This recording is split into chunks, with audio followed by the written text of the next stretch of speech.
now for our final spotlight presentation that will focus on the WE Empower UN SDG Challenge. Please welcome to the stage Mariah Linton. Before we begin, I'd like to acknowledge that here in New York City, we are on the traditional territory and homelands of the Lenape peoples, and we recognize the long-standing significance of these lands for Lenape nations, both past and present.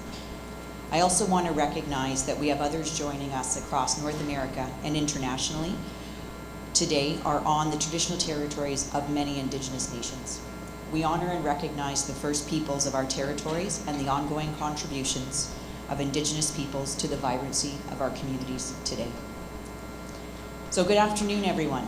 I'd like to introduce myself. I'm Mariah Linton, and the proud head of what we call BMO for Women that you'll hear a little bit more about today. So we've heard a lot this week that gender inequality continues to be a significant barrier in driving change. I'm very proud to lead initiatives at BMO Bank Montreal that support and empower women specifically. This is a formal role that was introduced in 2016, and I've had the pleasure of doing this role for 2 years at the bank.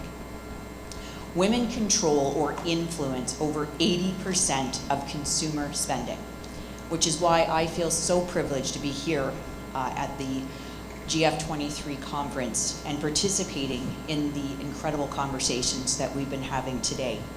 And I'm also very proud that we've been able to support the WE Empower Awardees that you'll hear more about momentarily. And I'm joined on the stage by 5 incredible women that are going to share their stories with you shortly. But before we jump into that, I wanted to tell you a little bit about why BMO Bank of Montreal is here today and joining in these conversations. BMO is North America's 8th largest bank by assets, with offices across Canada and across 32 states in the United States. We are committed to being our clients' lead partner in transitioning to a net zero world. For 4 consecutive years, BMO has been graded highly in the Corporate Knights ranking of the world's 100 most sustainable corporations. BMO is one of 4 banks on Ethisphere's list of 2023's world's most ethical companies. And this is the 6th time we've been recognized.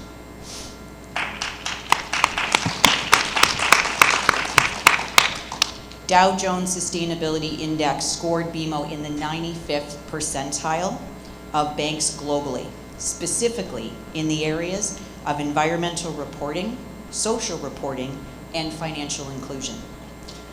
I am very proud to work for a bank that chose to mobilize $300 billion to support clients pursuing sustainable outcomes by 2025, who also chose to be a signatory of the UN's principles for responsible banking, and chose to develop a dedicated climate institute focused on 3 fundamental pillars: decarbonization, resilience, and climate justice.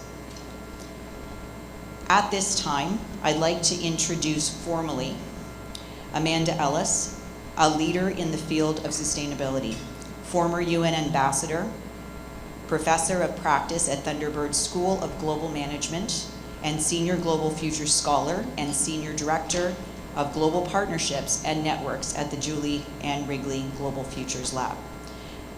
Amanda, I'd like to thank you from the bottom of my heart for all of your support for BMO for Women. And we for yours. Thank you so much, Mariah. We could not be more grateful for the work that BMO for Women is doing and for the sustainability leadership that BMO is showing overall. It's my very great pleasure and honor to tell you a little about the United Nations SDG Challenge, WE Empower. And WE stands for Women Entrepreneurs. Little question to the audience. 2023, how many countries have achieved full gender equality? This is a very well-informed audience. I'm getting a lot of zeros. Yes, unfortunately. And Canada is one of only 14 countries to legislate for full gender equality. leaving of the other 193 a very long way to go. So very exciting to partner with BMO for all those wonderful reasons. Now, the WE Empower UN SDG Challenge really highlights what the Global Futures Laboratory also stands for, and that is a transdisciplinary, multi-stakeholder, just transitions and privileging sustainability approach. Launched by the UN Secretary General, Antonio Guterres, back in 2018, along with the then President of the World Bank and the Council of Women World Leaders, all of the current and past women heads of state. Unfortunately, there's currently only 11% of them. And this took place at the UN General Assembly. So our tradition is to come back here each year to ensure that the awardees are able to experience the full round of activities that happen in parallel to the General Assembly. All of these amazing women are founders or co-founders.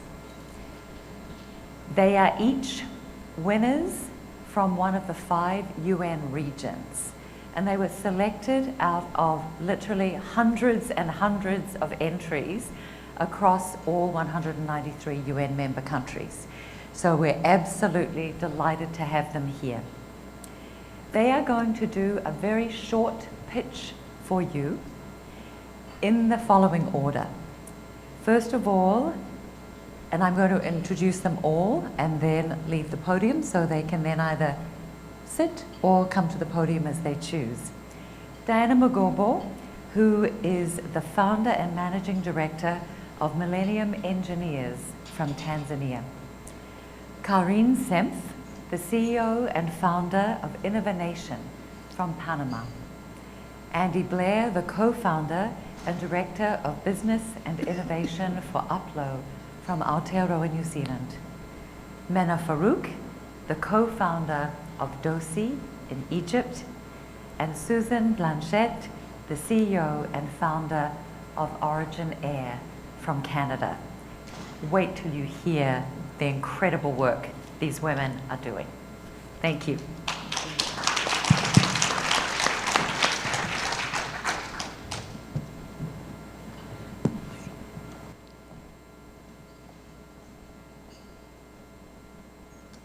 Good afternoon.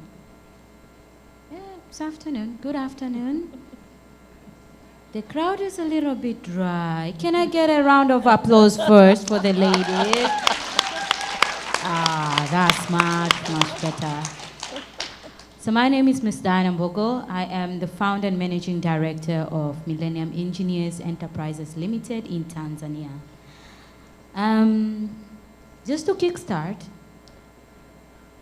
in 1993, born prematurely with only 700 grams, the doctors had to inform my mother that I had very little chance of survival.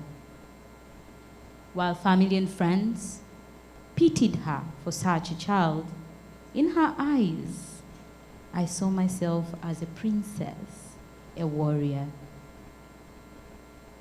Throughout my life, skepticism still followed me.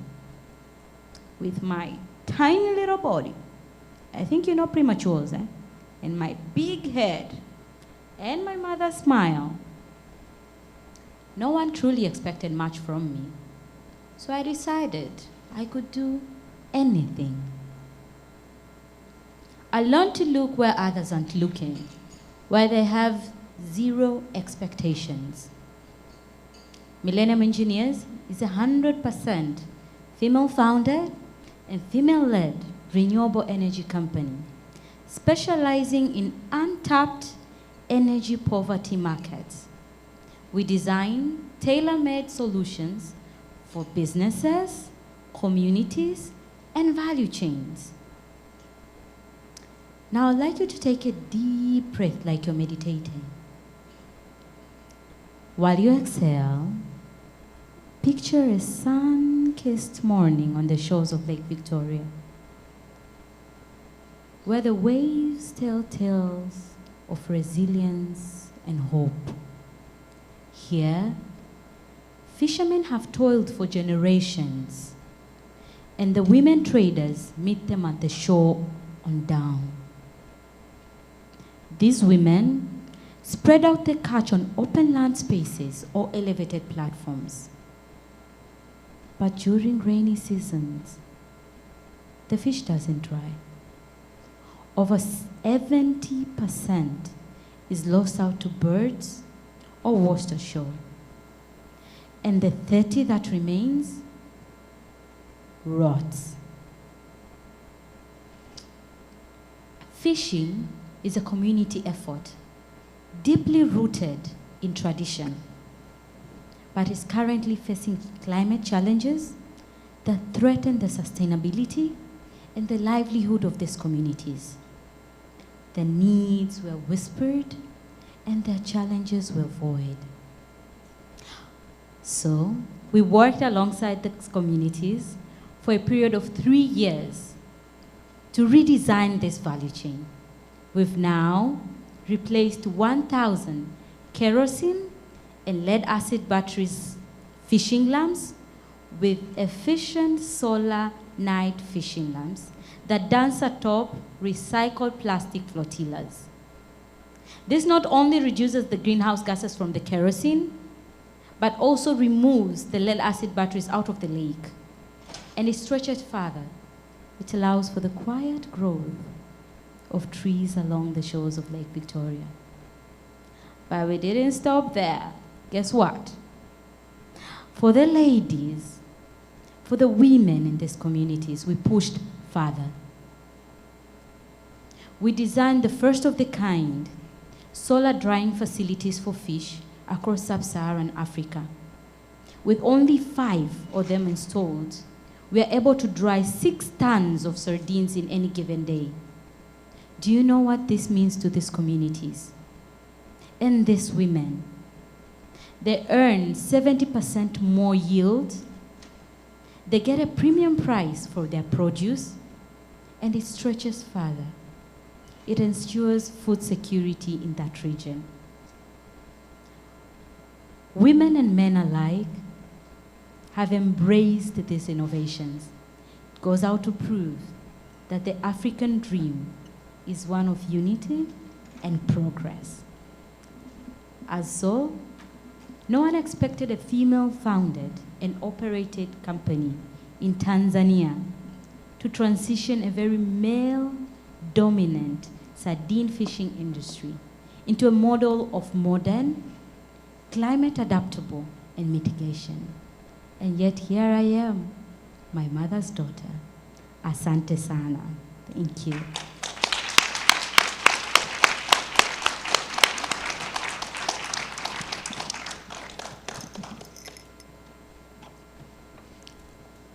Good afternoon, everyone.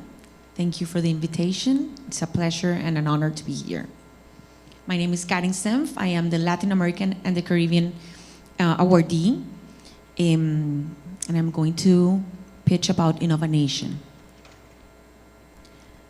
2020, a year of challenges I need not name. But the story I'm about to tell you is about how challenge can spark creation and opportunity.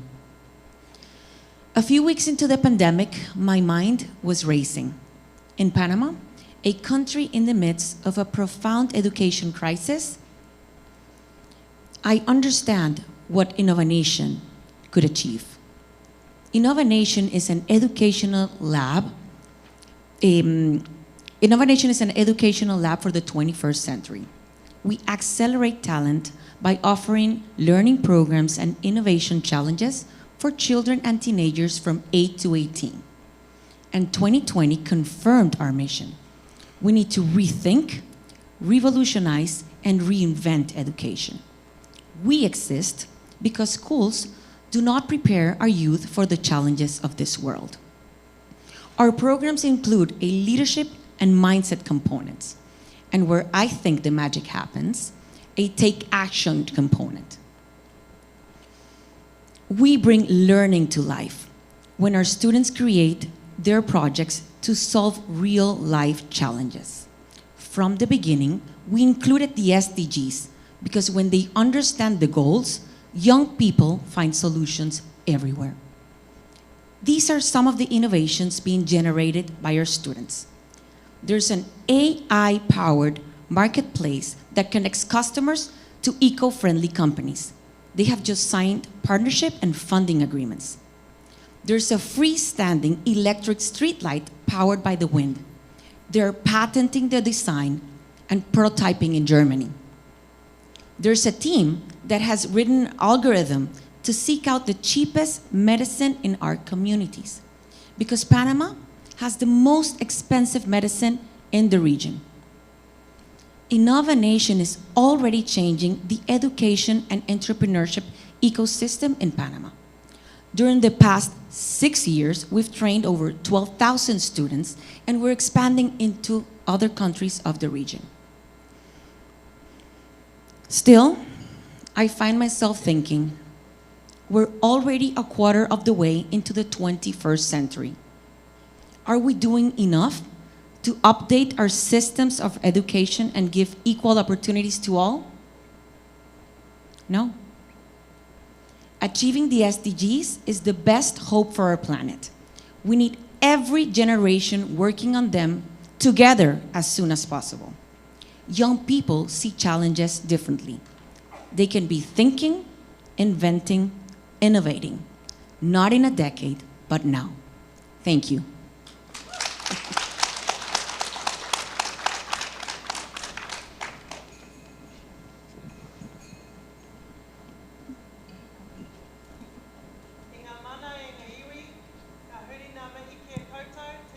Katoa. I could say it quite loud without the mic, couldn't I? Ngāti tarara i te iwi, ko Andrea, Blair, tuku ingoa, tēnā koutou, tēnā tātou katoa. Kia ora everybody. I just want to acknowledge the land on whose peoples we stand and allowing for me to speak to you all here today. My name is Andy Blair. My people are Ngāti Tarara, and I'm from Aotearoa, New Zealand. Oh, thank you. Thank you. It's a long way. Yes, I'm a little bit tired. So at Upflow, we want to inspire people to use STEAM to solve some of the world's most pressing problems. And I mean that in two ways. One, STEAM, the acronym for science, technology, engineering, arts and maths. And two, superheated water vapour. Upflow is a research and innovation company from the geothermal energy sector. In English, that means we take gifts from the earth and we build a bridge between science and the commercial world. We're solutionaires. We do the really hard, complex stuff that allows science to solve real-world problems. Two big problems: climate change and hunger. We're working with an Indigenous Māori organisation that owns geothermal assets. Now, Māori demand more than economic outcomes. Social, cultural, and environmental are as equal, if not more important, than dollars. We've sourced 2 microorganisms from their geothermal ecosystem. These bugs work symbiotically to eat greenhouse gases and make single-cell protein. Yes, food. So what starts out as carbon dioxide and methane ends up as food. Right now for animals, but someday for humans. Now, I'm not going to say that it's easy, because our scientists and engineers scratch their heads all day, every day. But they love it. Now, I have always been the translator in between business, science, and the community. I'm curious about people and about the world. I'm confident in the grey, in the space of uncertainty. I'm okay with being wrong. I'm okay with making mistakes because I know, just like you all do, that you have to be brave to try things. And you have to be prepared to make mistakes in the innovation space because it happens a lot. But you know what? Being wrong is not the end. No is not the end. Because all it means is you just have to find a different way around it. It's tough raising money for R&D. It's a risky endeavour. But the tough problems require the most clever solutions from the most daring people to create them. So with support, we'll keep solutioneering and solving problems with STEAM, both ways. Thank you.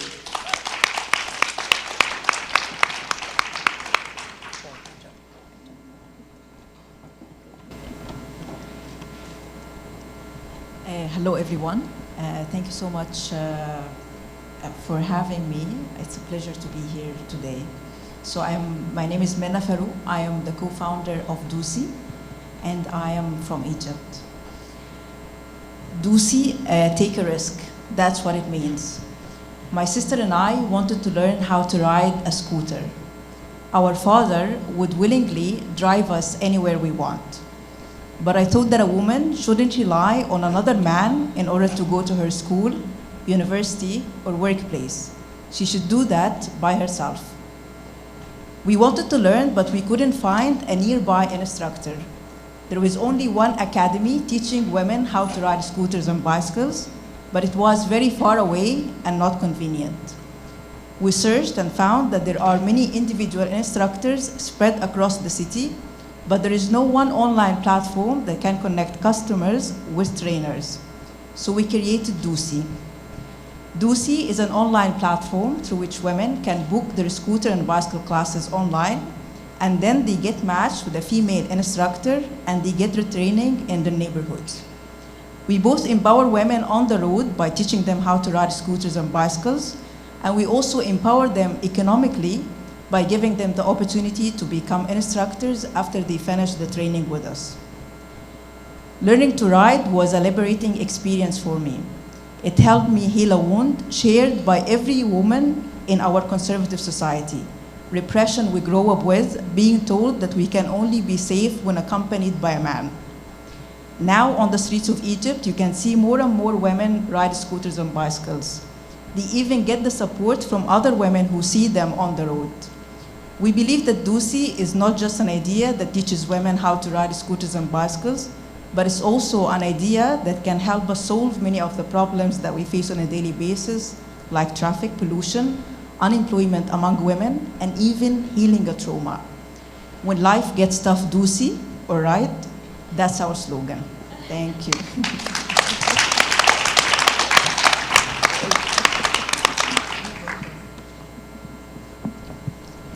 Hello, my name's Susan Blanchet, and I am the representative from North America and Europe.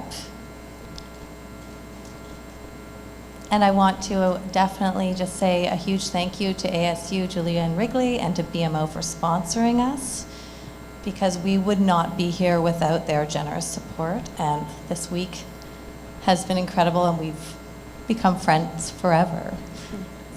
My company is Origen Air. We purify air, and I'm from Victoria, Canada.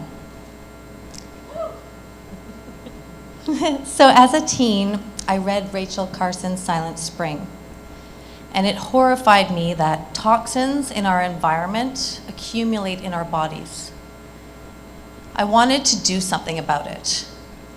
So I became an environmental lawyer, and I spent 14 years holding operators accountable for contaminated sites. But during this time, my father was diagnosed with early onset dementia. And I just want to say, like, he's been with me through last night and tonight. I was a sailor, and there's a sailboat out there, so he's right there. But he was so healthy. He ate right. He had no genetic markers, no family history. He'd been a civil engineer working in wastewater treatment plants where there's notoriously bad air.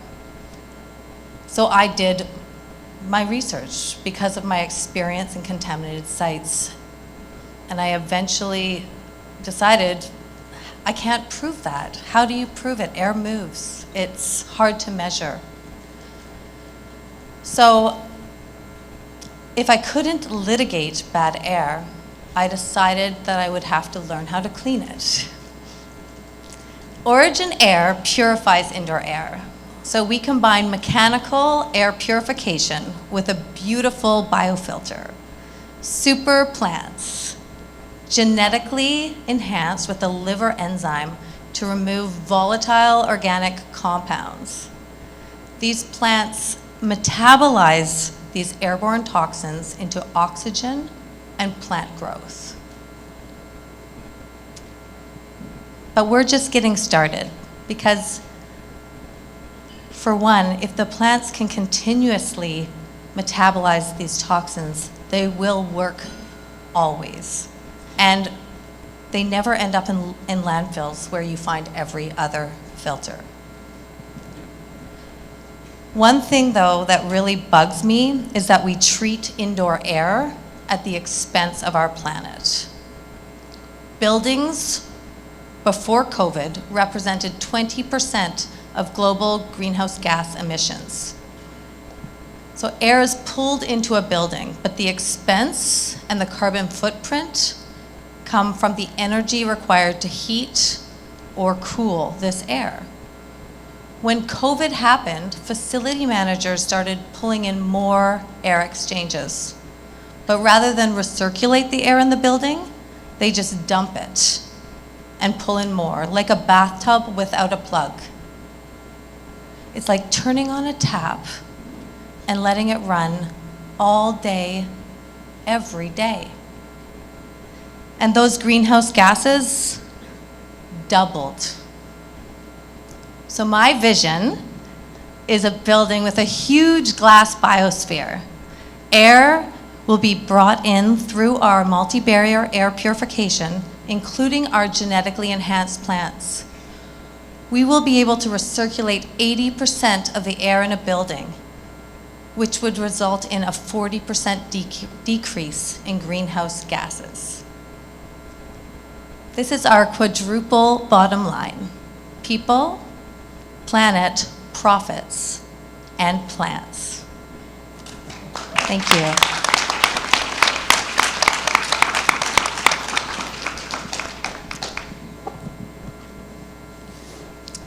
And now BMO is going to come on to chat with us.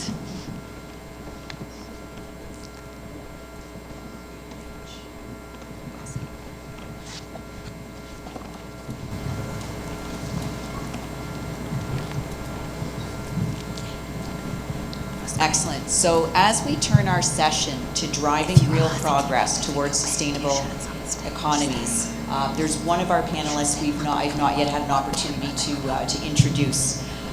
So I'm very pleased to introduce my colleague at the very far end. Melissa, if you could wave, thank you. Melissa Fifield leads BMO's Climate Institute, which was established in 2021 to bridge science, policy, finance, and economics to help accelerate climate solutions. The Climate Institute supports BMO's ambition to be our client's lead partner in the transition to net zero by engaging with industry, public sector, academia, and investors. So now I'd like to turn to our panel discussion. I've prepared a series of questions for each of our panelists. And I'd like to start with Melissa. So Melissa, sustainability isn't just the right thing to do. It's also good for business.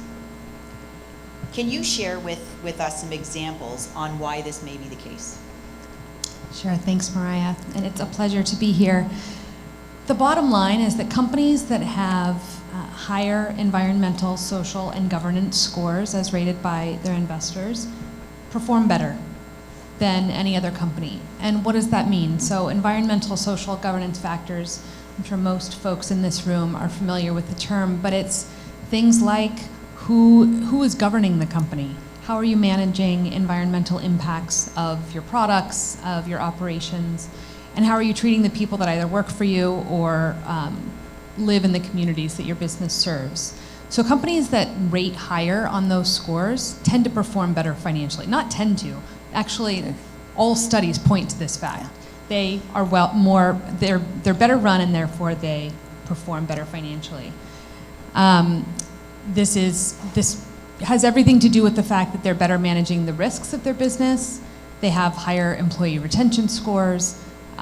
People want to work for those companies. So that's an important element of why sustainability isn't just the right thing to do, but it leads to better management and better financial performance. The other dimension here, small and medium-sized businesses in particular make up 98% of businesses in North America in particular, but I think that's also a global statistic. And they employ about 70% of the total workforce in the world. So that's the work that companies, small and medium-sized companies do is important, not only because of the impact that they can have, but also that the example that they can set for other businesses and for larger organizations as well. Operating more sustainably has a multiplier effect also. All of those things help a company's performance. Obviously, reducing energy has knock-on effects for the costs of operating the business, has impacts on emissions, has impacts on air quality, which impacts communities, which impacts employees, et cetera. And certainly in the face of rising energy costs, that's an important element. And I think one of the most compelling things besides saving money is you attract and retain talent. And I think certainly in today's climate, it's important to treat your employees well so that they stay around and do this important work. So. Excellent. Thank you for that, Melissa. We're so happy to have you here. So now I'd like to turn to our WE Empower awardees, Diana and Susan. And I think one of you have decided who's going to go first and lead the answer to the question. So we've heard a lot about both of your businesses today. So thinking a bit more broadly from the countries that you represent today, what are businesses currently doing in the fields of sustainability that are already making positive impacts? And I think we were talking about women-led businesses. Well, in Canada, where I'm from, still most of the women-led businesses that are making positive impacts in sustainability are along the lines of traditional female-run businesses, food, hospitality, sustainable products for consumers. There's definitely movement in the non-traditional female industries, such as air purification and fishing, or sardines, but there's a long way to go. There is a great company out of BC called Moment Energy that is doing wonderfully, making great profits in reusable batteries. So it's starting to be led by females in other industries, but I'd really like to see that continue in clean tech in the future. Amazing. And Diana? For my part, what I've learned from my experience, I think slowly companies is now, especially small and medium enterprises, they're now starting to incorporate sustainability through every aspect of their businesses. And this stretches from listening to consumers, listening to producers, listening to your staff. And this just doesn't ensure sustainability, but also ensures long-term profits, but also takes into context everybody's thought process. Because I feel like most currently, big corporations, they take very little time in terms of understanding the challenges on lower ends activities that are happening, apart from the executive management. While small and medium enterprises, especially, for example, in Eastern Africa, we listen more because, given my experience, I'm a mechanical engineer by background. I have very little, let's say, understanding of the business world. So I tend to listen more, and that gives me a leverage of an advantage. And women tend to look out to sustainability more than our counterparts. But that is because we want to ensure that those businesses last not just with us, but through generations. It can be inherited by our children and our children's children. It's a generational wealth. And that is one of the biggest aspects I've learned across sub-Saharan Africa in terms of many female businesses. And if you look out the statistics right now, you'll find that most businesses in sub-Saharan Africa are led by women that have now passed on the entrepreneurship curve of 5 years, 7 years, even 10 years. We are at 7 years already, so we're looking forward to the 10-year now. Yeah. Amazing. Well, thank you. Thank you very much. I'd like to turn to Amanda. So from your experience, how can we support businesses to set and adhere to sustainability goals? And what role do the UN SDGs play in this? I love this question. And there was actually very big news in June this year, and I'm looking at Helle Bank-Jorgensen, who runs Competent Boards and is one of our partners and sponsors for WE Empower, helping to keep everybody up to date because there's just so much change going on. But in June, the International Sustainability Standards Board actually launched the global IFRS sustainability standards, both for sustainability and looking at climate disclosures.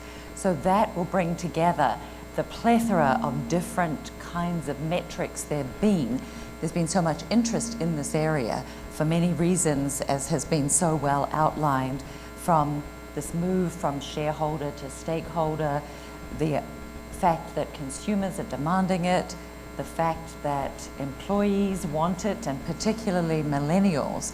We know now that 90% of millennials, this is a NASDAQ study just from the last week, 90% of millennials want to work for companies that are embracing sustainability in the SDG framework, and 40% of employees have changed jobs in the last 2 years because they weren't aligned with their company's values. So it's a really important and expensive dimension to look at. I think when we look at national jurisdictions too, my own country, New Zealand, was the first in the world to mandate climate financial disclosures. And no coincidence, we had a woman CEO of the Treasury, our first. But this has created all sorts of opportunities for business. So first of all, everybody said, well, how do we measure this? And then they realized that this could be a win-win-win because we would be able to measure scope 1, 2, and 3, and then we would be able to create incentives to help New Zealand as a whole move faster. And so now there are businesses being created with the banks in New Zealand for green mortgages, for example. If you have solar and you are a well-insulated home, you can get a slightly cheaper green mortgage. So this kind of incentive creates a race to the top that I think is a wonderful way in which to bring the United Nations Sustainable Development Goal agenda to life in a way that's positive for all. Excellent. I think what I like most about what you shared is the concept of the 40% of millennials that will change jobs. You know, imagine how powerful this society would be if we could actually hold businesses to account to that level. You know, if I think we heard earlier too, the percentage of the population under the age of 24. What a powerful force if we started to make some of these decisions and hold people accountable. And I think what's interesting too is that 90% now of major corporates have made net zero commitments by 2050. So they are looking at scope 3, which is the supply chain, scope 1 being your own emissions, scope 2 being where you source your energy from, and we're seeing big companies like Microsoft actually help flip states, entire states, towards renewables because they want to be powered by renewables themselves. And then scope 3 is both downstream with consumers and upstream with suppliers. And so for the WE Empower competition, we actually provide a special table to help our women entrepreneurs understand how to measure scope 1 and 2 so that they will be more attractive in big company supply chains. And that's a tool that, again, we source from a women-led business. Incredible, incredible. Just keeping an eye on the time, we have a few more questions to get through. So back to Diana and Susan. In your experience, which industries in your regions or sectors do you see women-owned businesses leading the way in sustainability while being profitable? And please feel welcome to draw on some of the experiences from the other awardees that you got to know this week. I think we, like the AFD, African Development Bank, did give a report a couple of years back, but that is also one of the areas, a few of the areas that are highly, highly taken up by women and have ensured sustainability is the food, agriculture, as well as mobility. Mobility is coming up, especially like you see, the electric scooters that are going up. Women are taking up jobs there. Our Andy is working on the food system. I'm sure you're going to make a lot. I'm also across the food industry and also venturing also into agriculture, but also homes. My dear here is doing the same thing. So you can see we are already working our way towards the sustainability sectors that are actually potential, business-wise, and sustainable as well. I think those are some of the biggest areas that women can take up those spaces very comfortably, and investment is usually not higher in terms of compared to other areas that or sectors that require very high capital intake in the beginning. Yeah. Thank you. Excellent. And Susan, what do you have to add? Yes, the sustainability areas in the small and medium businesses, and when I think of that, I think too, you know, it almost needs to be separated into two parts. Like SMEs in Canada and most parts of the world are under 499 employees, where I am seeing really large sustainability efforts on the large companies, but also on the small, and I talked about those a little bit. But it's the efforts in the larger SMEs that I think is having the trickle-down effect to all of the smaller companies. Now, one of the things that we discussed as WE Empower awardees is last night when we pitched, we all forgot to ask for money, right? It's like that's where we're at. So when large companies have these sustainability programs like BMO is doing, it really assists us small companies, and I see companies with less than 20 employees as what I really see as almost should be a separate category. We're a different beast. We are just growing and need that assistance. So when these larger SMEs have this sustainability, it's helping all five of us to grow, and not only in funding, but in advancing our goals sustainably, in having ESG courses, like my friend at Competent Boards. She comes in and will teach your board how to be more sustainable and follow the ESG goals. And I know for our company, one part I didn't mention is we actually measure, like we all have to be able to measure and manage like the tools you're going to give us. So we have air quality sensors on all of our machines, and we can measure the difference between the air coming in and the air going out, so we can show. Like you have to be able to show your clients what you're doing for them. But this all comes from an ecosystem. So I'm answering the question a little bit differently than you asked, but I think it is all about the ecosystem and us working together to really achieve our sustainability goals. We can't do it on our own. Excellent. So Amanda, I'm going to skip over a little bit of the first part of the question, because I think these ladies have done a fantastic job talking about the industries. What measures can be taken to support women to increase their presence in these areas? Fantastic question. So I guess the first and most basic is actually the laws. And I've got a copy here of Women Business in the Law, which is a project that we started at the World Bank way back in 2007. And Taya Trumbuch and her team have taken it to great new heights. It now covers 190 of the 193 UN member countries. But the frightening thing is there are so many restrictions still for women. So first of all, we do need to get the legal frameworks improved. Second of all, cultural practices and mindsets. And we were at an event earlier with women political leaders and reminded that only 1 in 10 heads of state is female, only 11 of the Fortune 500, 11% are women. Women at the top are still very much few and far between. So I think there's the cultural dimension, there's the role modeling, and that of course is part of the aim of WE Empower, is to make sure that we are honoring women entrepreneurs and that we are investing in them and then allowing their stories to inspire others. So that role modeling is also absolutely critical.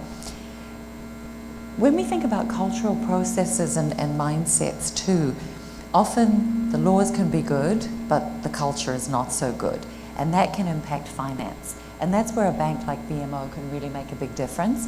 When we founded the Global Banking Alliance for Women back in 2000, we went from a standing start at Westpac Banking Corporation in Australia, where I had the honor of being the inaugural national manager for women in business, to over $500 million in new turnover within 3 years on an annualized basis.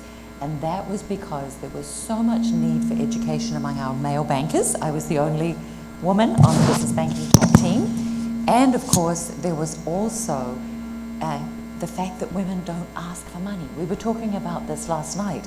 Women are much less likely to ask for financing unless they're 300% qualified. So the role that finance can play as a multiplier effect to help create bigger women's businesses and more prosperity in the economy is huge.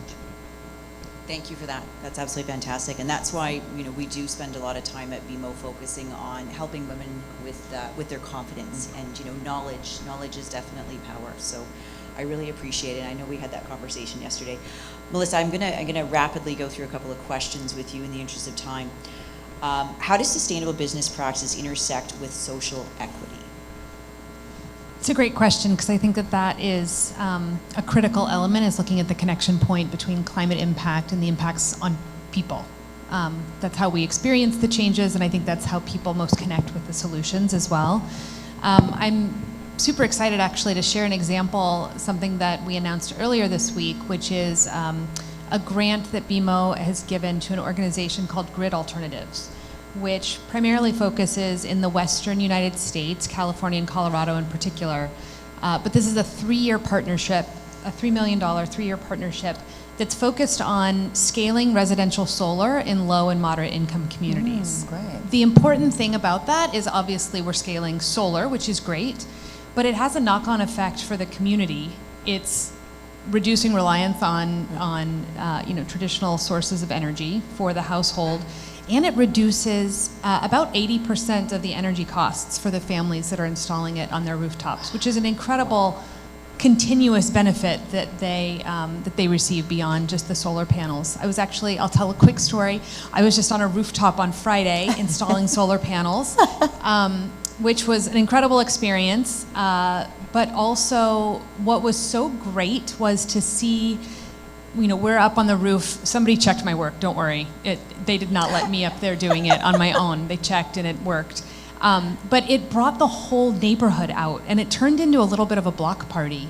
Everyone was so just interested in what was happening, curious about the process, wanted to know more, and wanted to figure out how they could get solar panels on their rooftop too. And I think that's the kind of energy we need for these types of solutions, for people to model what the solutions are and make it accessible, and then we can scale.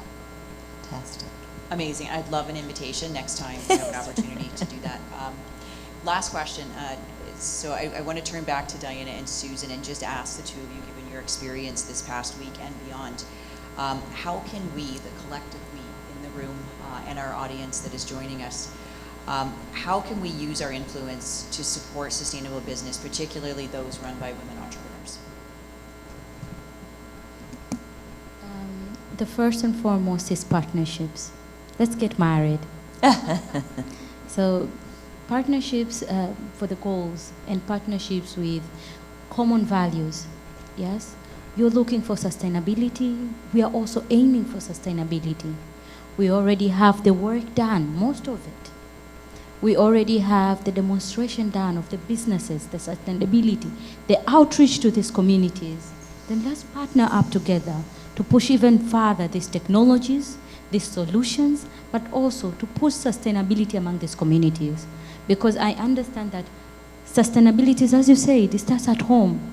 When there is access to energy, water, clean air, mobility, then it means that community is able to do even further in terms of economically. That family is able to earn more. They're able to reduce the amount of energy, the amount of time that they've been using in all other resources by the assistance of we and you together. So we are keeping pushing and rolling the economic ground of them to improve, but also pushing the wheel of sustainability, not alone, but together. Thank you. Yes, I agree, 100%. And I'm also going to take it a little bit further. I know everyone's familiar with the statistic on funding that women get less than 2% of VC funding, female-led companies. But most people don't know that women get less than 0.05% of procurement. So we don't want to ask you for charity. We want to sell you our products. So there's lots of incredible female organizations for diverse procurement. So join one of the diverse procurement. There's WE in Canada, there's WE Bank in the United States. Take your university. There was only one university actually at WE Bank this year. It's an incredible conference. You go, you meet female-led companies at roundtables, and just take a step and buy some of our products. That's what I would ask. Thank you. I do have to say, I want to congratulate Susan, because that's one thing we were talking about earlier. Sometimes women don't ask. So thank you for asking everyone in the room to purchase your product. I think that's fantastic. Melissa, did you have any final words before I share some closing remarks? Just to put a lovely wrapper on what these incredible women have already shared, they know their purpose, and that comes through in their products and what's being made. So I think the number one thing that folks can do is just know the purpose that you serve and how that makes a broader impact. Excellent, and thank you for that, everyone. I just wanted to wrap up by saying, we've learned a lot. We've heard from a lot of experts, a lot of academia. We've heard from governments this week. There have been some sad things we've had to hear. There have been a lot of things that we've had to really acknowledge. And I have to say, listening to these women and to our other WE Empower finalists over the last couple of days, I've shifted a bit more to hope, and I just wanted to thank you for that. It is so inspiring and encouraging to hear what these women are doing to impact change all across the world. And if this doesn't inspire you, I don't know what will. So I just wanted to give you a special thank you, and I really appreciate you ladies as well. Thank you all, and I look forward to staying connected. And all the male allies in the room. And all of our male allies in the room. Absolutely, absolutely. Thank you. Fantastic.